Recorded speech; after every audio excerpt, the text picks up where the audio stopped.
మతంలో బతికిన క్రిస్టియన్ అయినా ముస్లిం అయినా హిందూ అయినా ఎవరైనా ఒకటే, మనిషి ఒక రూపంలోనే ఉంటాడు. దేవుడు ఒకటే పుట్టించారు. ఏ కులానికి ఆ కులం గౌరవించుకోవాలి, ఏ రిలీజన్కి ఆ రిలీజన్ రెస్పెక్ట్ ఇచ్చుకోవాలి.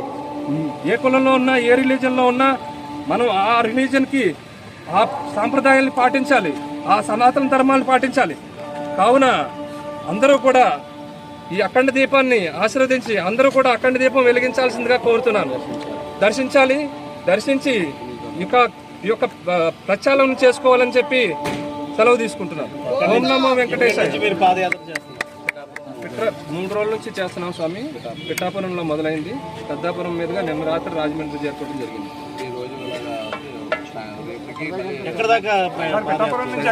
ప్రస్తుతం అయితే తిరుపతి వరకు ఈ పాదయాత్ర అనేది రథయాత్ర. ఈ రథయాత్ర అనేది తిరుపతి దాకా ఉంటుంది. నెక్స్ట్ లోక్ కళ్యాణం వరకు భారతదేశం మొత్తం తిరుగుతుంది. ఆ దేవుడు ఆశీర్వాదం